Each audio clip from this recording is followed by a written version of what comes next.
Une Europe sociale ou une Europe du libre marché? C'est le dilemme qui a dominé le débat politique européen depuis plus de 10 ans. Et le sujet touche la plupart des dossiers traités tant par l'Union européenne que par les États membres. Élargissement, mobilité des travailleurs, services transfrontaliers ou lutte contre le chômage.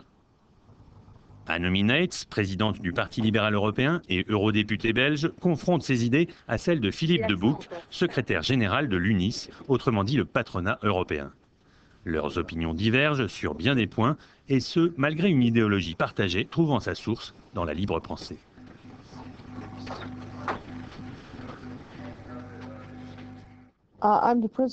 Je suis présidente du Parti libéral européen, comme vous le savez, et je vais peut-être vous surprendre. Je me suis toujours portée en faux contre l'idée que le libéralisme ne relevait que d'une seule théorie économique. Bien sûr, nous soutenons l'économie de marché, mais nous refusons fermement d'être assimilés à ce qu'on a pu appeler le néolibéralisme, sans parler du néoconservatisme. Bien sûr, nous devons défendre le marché intérieur et l'économie de marché. Et là, j'ai parfois un problème face aux dirigeants politiques, parce qu'ils doivent expliquer cela à leurs électeurs.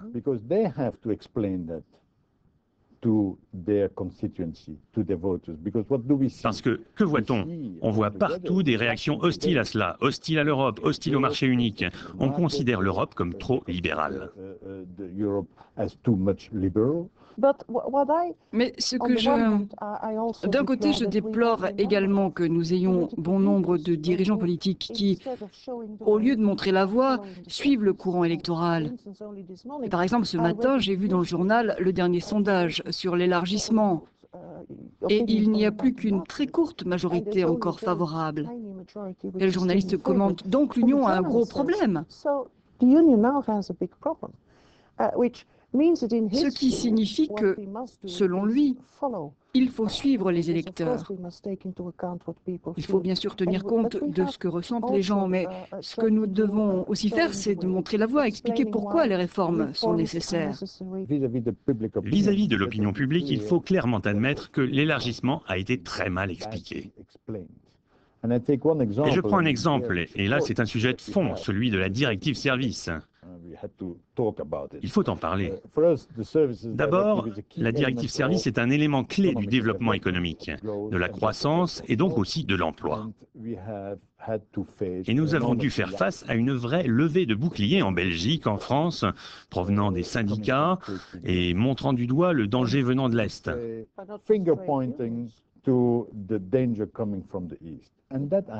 Et là, je trouve cela d'abord injuste.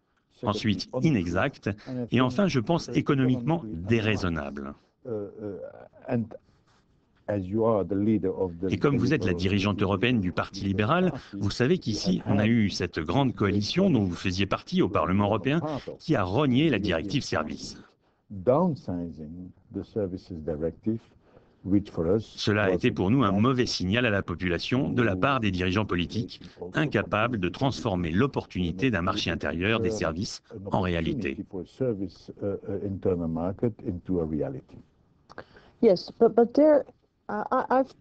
Oui, mais j'ai trouvé que le commissaire Bolkestein était peut-être... C'était un libéral. Oui, je sais, il l'est toujours.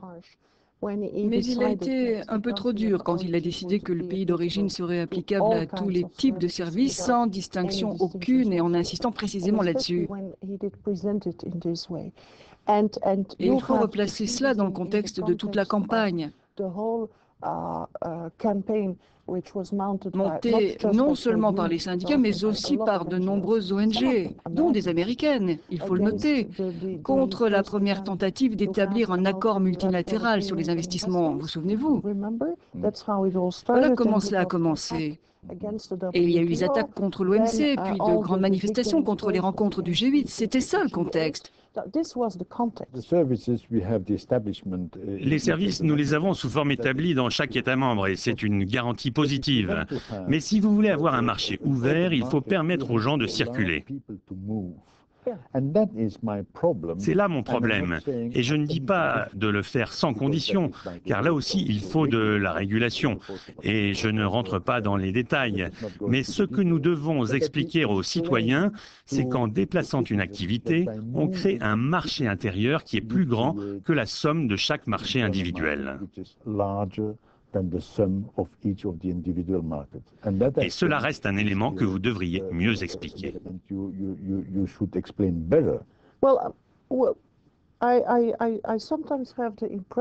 J'ai parfois l'impression que ce que les gens veulent dire quand ils parlent du fait que l'Europe doit être plus sociale, c'est en fait que l'Europe ne devrait pas changer. C'est une forme de rejet du changement. L'Europe sociale, c'est garder les choses telles qu'elles sont. Et je sais que beaucoup de gens montrent le Danemark comme un bon exemple parce qu'un chômeur n'a pas le droit d'y rester chômeur très longtemps. On est poussé, stimulé bien plus tôt pour accepter toute forme d'emploi.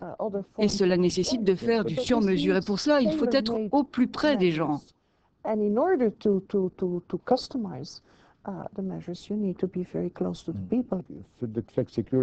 La flexicurité est un système danois, et donc il faut le considérer comme un système danois. Mais quels en sont les éléments? On peut embaucher et débaucher plus facilement, mais des deux côtés, de sorte que les gens trouvent de l'embauche et peuvent travailler. Deuxièmement, nous acceptons, du moins au Danemark, les employeurs acceptent un accompagnement par un bon système social en termes d'indemnité de chômage, mais aussi en termes de mesures, dirons-nous, incitant à être un agent actif sur le marché du travail. Mais le dernier point, c'est que c'est un système très coûteux. Et donc, il faut le financer et c'est vraiment très cher, à cause de toutes les mesures d'accompagnement et ce, dans un marché somme toute limité, le Danemark. Et donc, voilà le défi. Et vous allez le retrouver dans la plupart des pays européens. Il faut pousser les gouvernements et les parlements, et donc les dirigeants politiques, à reconsidérer leur système.